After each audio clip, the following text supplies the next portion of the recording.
So no, I'm not marking for any sort of electrical work with these flags. I am possibly, for the first time in my life, actually laying out a bulb plan.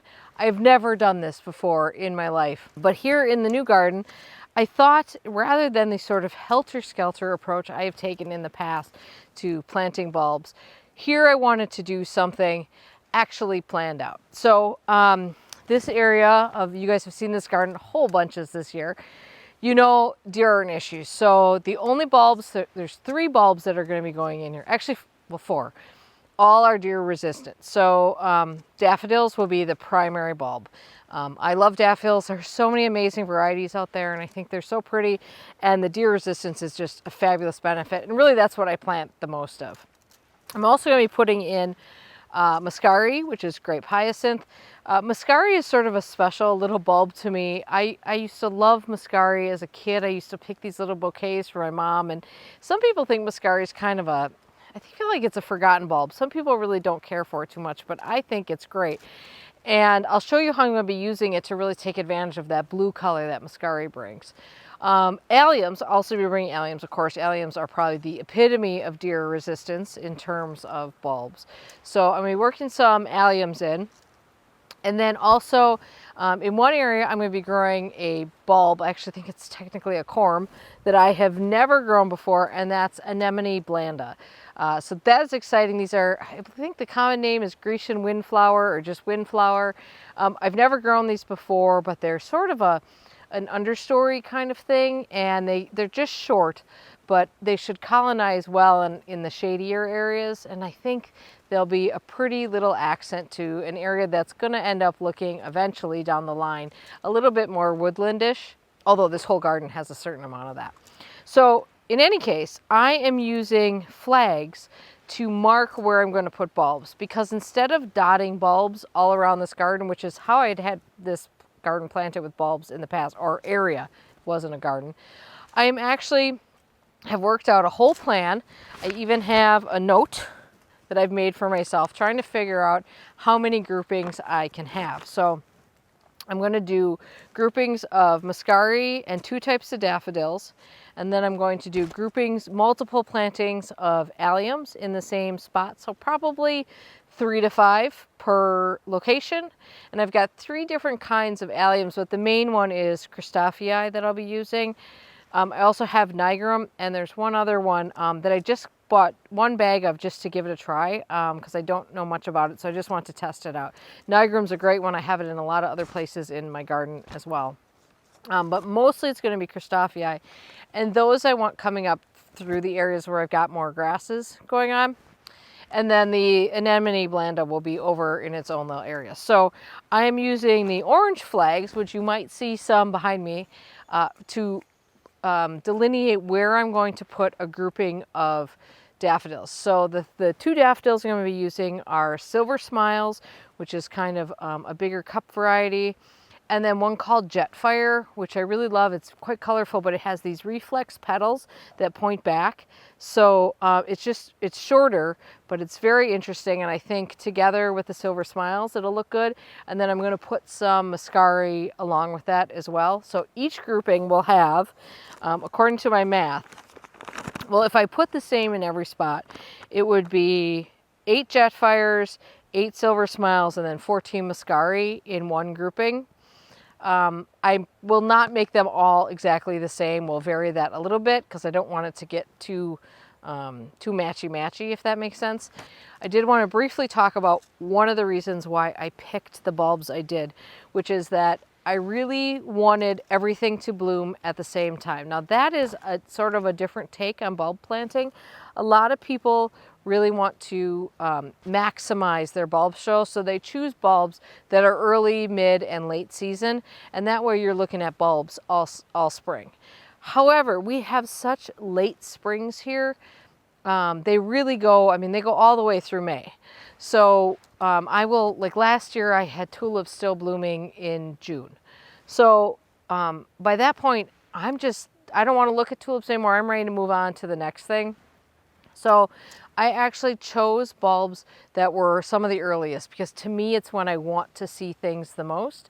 And I chose bulbs that will bloom more or less at the same time. So I will see all three of those bulbs. I will see the Jetfire, the Silver Smiles, and the Muscari more or less at the same time. There'll be a little overlap at least between them. So at one point, all of them should be blooming at the same time, which is what I wanted. So I'm partnering with Longfield Gardens on bulbs this year. I have actually been a customer of Longfield Gardens for a very long time, so it's exciting to be able to partner with them. And I'm going to below put a link to, they've got some very handy charts about what varieties bloom when, which is how you can figure out how you're going to sort of plan out your bulb show. So that's that. Let's get on. I'm just going to walk you around and show you. Now, I just tell you right off the get-go, you guys know this is the path here. My goal here is to, I'm trying to keep things closer to the path because I feel like that's where we're going to be walking. As well, but also, you know, a few dotted around as well. I don't want it just to end up like lining the path. These varieties should naturalize a bit too, so these bulbs should spread. And it also makes it easier for me if I plant them in a big clump. When it does come to cut back that dead foliage that has dropped, yellowed, and fallen over on its own, I just have to go to one spot, take, you know, the big pruners and just lop it all off instead of going to individual daffodils all around the garden. So I think from a maintenance standpoint, this is going to be easier too. So at the entrance to the path, you just have to look for the orange flags to see where I put them. I've got a couple over here just for some depth. And then we sort of walk around the path here. And we've got some on both sides of the path, sort of nestled close to the path and away from the path. And these will sort of stretch out. I mean, obviously these aren't all going smack dab on top of each other. And then I go across the bridge. Now I am doing some in this part of the garden because I would like some of this to be seen from the road. So hopefully you can see some of the orange flags in there. And across the bridge. Now over here in this shady area, this is where I'm going to have the anemone blandas. Kind of at the base of these trees and sort of sprinkled around like they just sort of fell there all on their own. So that's where the anemones are going to be going. So I don't have a lot of this daffodil muscari mix planned for over here. And then again, you can just look for the orange flags kind of through here. Now this doesn't have a lot of daffodils and muscari planted in it because this is the garden where I anticipate quite a few of the alliums to go. One of the other reasons why it's kind of helpful to have these flags is that things tend to get lost and look different when there's leaves all over the ground. So just helps me plan a little better. Now, let me just show you the bulbs. I'm just going to dump them out for you here. The big ones are the Silver Smiles. The smaller ones are the Jetfire. And then the really small ones are the Muscari.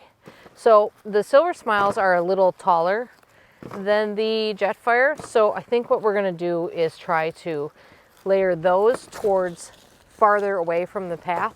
Kind of everything with the assumption that you're seeing it from the path. And then we'll put the Jetfire in front of that and then the Muscari kind of surrounding that. So I'm just going to show you how I'm going to do this, which is I'm digging these. You can see that I've got this Heuchera Red Rover here, and I'm just going to aim to fill up this whole area here. And I'm just going to dig holes.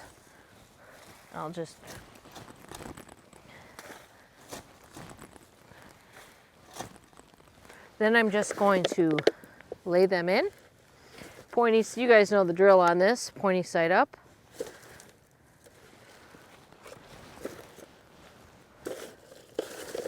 And I'm not going to be too careful about, you know, which ones are where.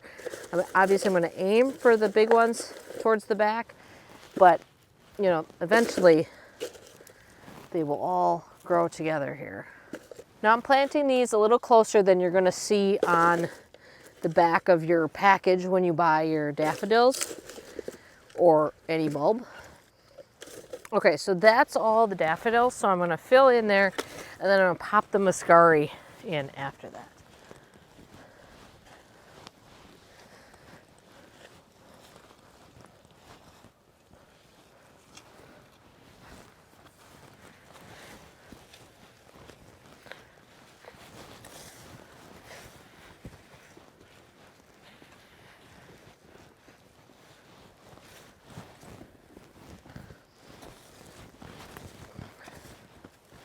So the Muscari are the same as any other bulb, even though they're a little rounder. So you can see they have the little roots on the bottom and this slight point on the top. So roots down, pointy end up. And I do want a little sort of cluster of them over here.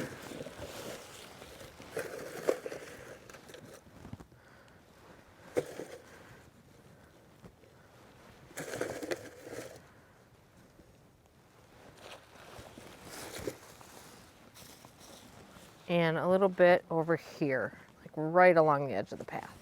It's a good idea to water your bulbs in after you plant them. That helps them just start putting down some roots. We have rain in the forecast, which suffices perfectly for that. So I do try to plant my bulbs when we're going to have some rain, so I don't have to water them. So that's it. So I just want to show you my plan and sort of my strategy for planting a lot of bulbs in this garden this year with a more focused approach than I've taken in the past. I think we'll find out in spring what it all looks like, but I think keeping the palette smaller will be better, and that's really what I've been focusing on in this garden, is narrowing down my options, keeping the palette a little smaller, planting more of the same thing for a bigger impact. So that's my plan for this area, and then we'll hit up the alliums later. There will be more bulb planting videos to come because I have something quite different planned for the vegetable garden this year. And maybe I'll do a video on when I plant those anemone blandas, because I've not planted those before, and that's slightly different than how I'm planting everything else. So I know that it can be difficult to work up the enthusiasm to get out into your garden at the end of the season, especially when the weather's not great.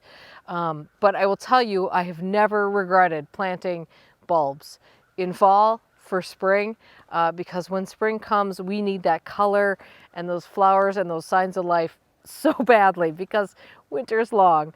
So anyway, let me know if you are planting any bulbs this season, or if it's just not your thing.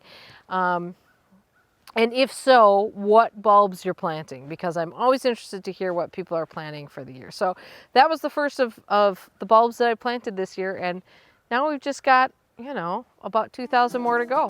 All right, hope you're having fun in your garden today. We'll see you soon.